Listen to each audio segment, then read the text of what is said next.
Morning my friend.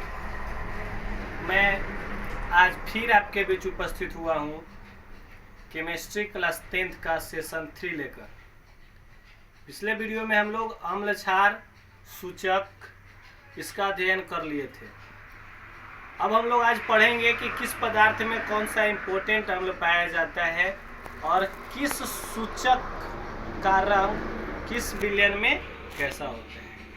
आप अपने book में भी इन चीज़ों को देख सकते हैं और अगर आपके पास अदर बुक है तो ऐसे और चीज़ों को भी आप याद कर सकते हैं, क्योंकि ये सब क्वेश्चन आपके एग्ज़ाम में आ सकते हैं। जिस तरह का आप ऑब्जेक्टिव क्वेश्चन 50% होने के बाद यही क्वेश्चन इम्पोर्टेंट हो चुके हैं। तो आइए देखते हैं।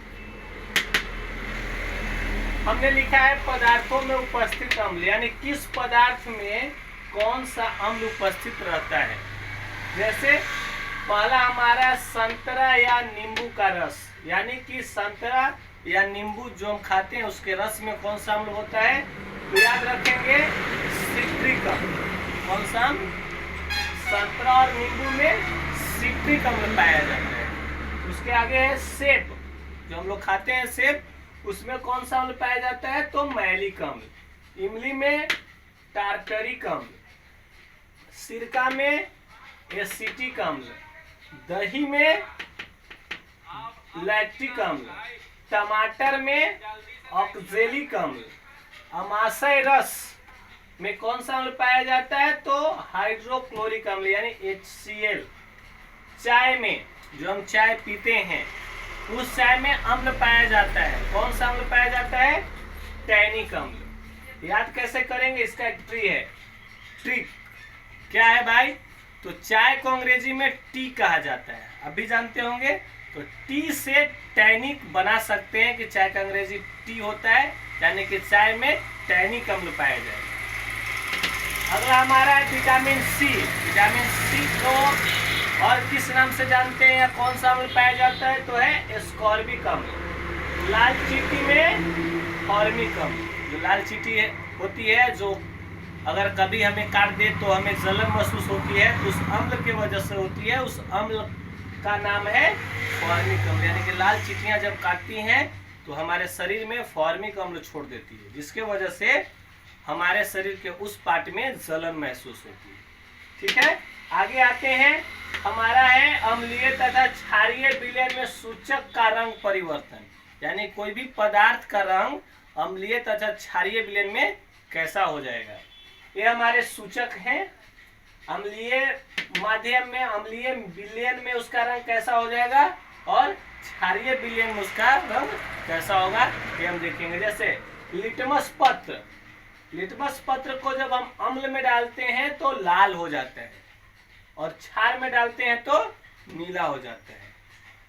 मेथिल ऑरेंज, इसको जब हम अम्लीय विलयन में डालते हैं तो इसका रंग लाल हो जाएगा और जब क्षार में डालेंगे तो इसका रंग पीला हो जाएगा।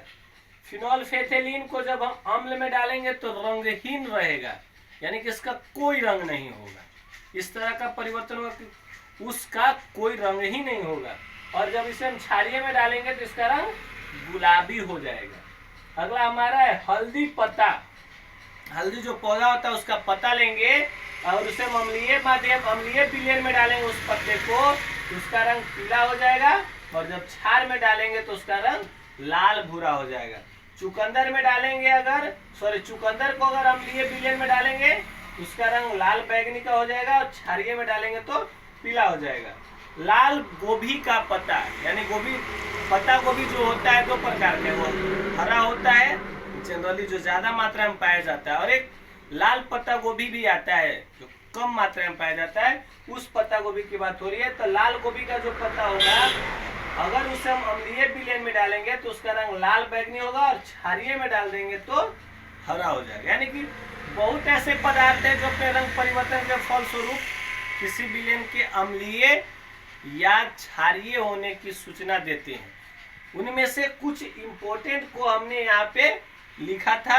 अभी इसे अच्छे से वीडियो को रोक कर लिखने और याद कर ले, जो आपके परीक्षा के दृष्टिकोण से बहुत ही अच्छा है।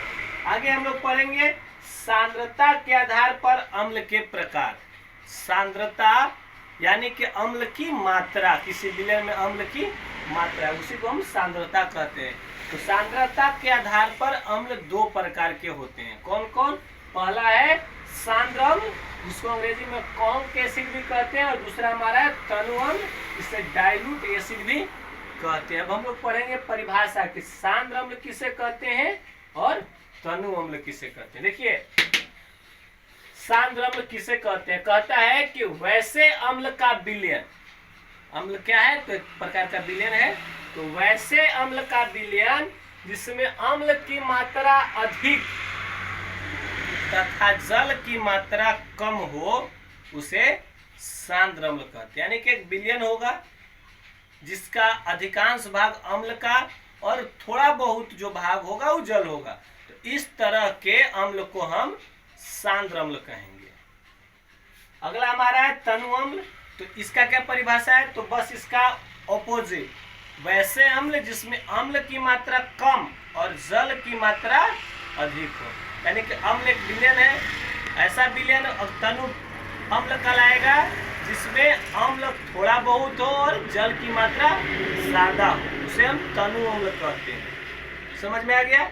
यानी कि अम्ल की मात्रा अगर ज्यादा होगी, जल की मात्रा कम होगी, उसे हम सांद्र, सांद्र को गाढ़ा, सांद्र को अगर हम देहाती भाषा में कहें तो गाढ़ा अम्ल भी कह सकते हैं। यानी कि अम्ल की मात्रा ज्यादा होगी।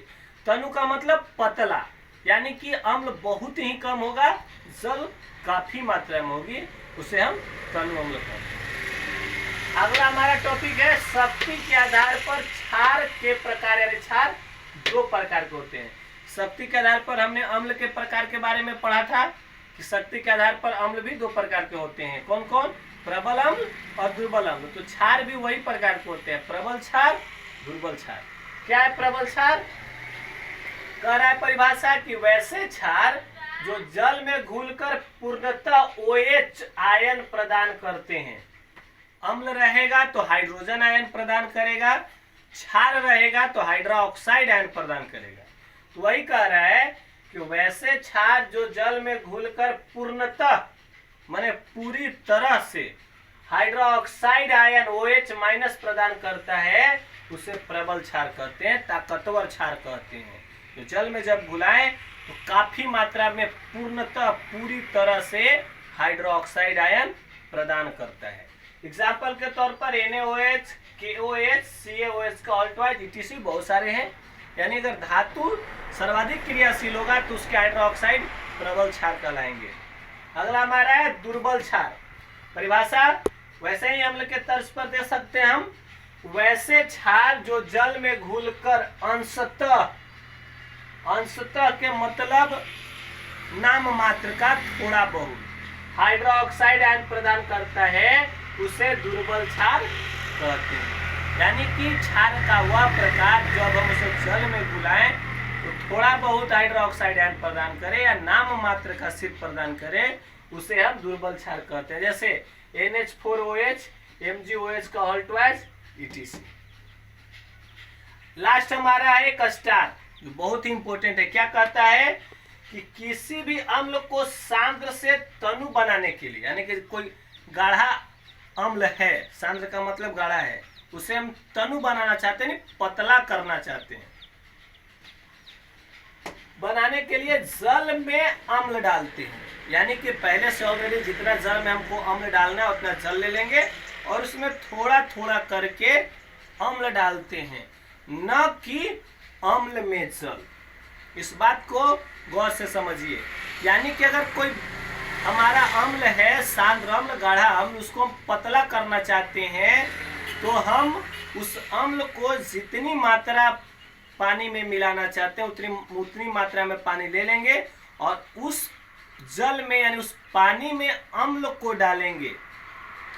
अगर इसके विपरीत डाले तो खतरनाक हो सकता है, क्योंकि हो सकता है कि इस तरह का रिएक्शन हो जिससे बहुत हानिकारक उष्मा या और चीजें उत्पन्न हो। इसलिए जब भी हमें सांद्र अम्ल को तनु करना होता है तो हम जल में अम्ल डालते हैं। ऐसा करने से जैसे हम जल डालेंगे तो ढेर सारा पानी में अगर थोड़ा थोड़ा अम्ल जाएगा तो पानी की मात्रा अधिक होने से वह रिएक्शन स्लो होगा, उसका इफेक्ट कम होगा।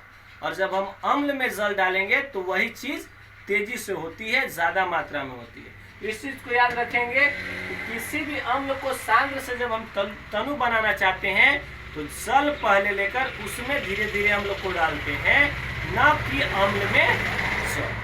तो यहाँ तक आज का हमारा टॉपिक था। आपको हमारा वीडियो कैसा लगा? आप हमारा लगातार वीडियो देखते रहें, हम भी आपको इस तरह के वीडियो प्रोवाइड कराते रहेंगे।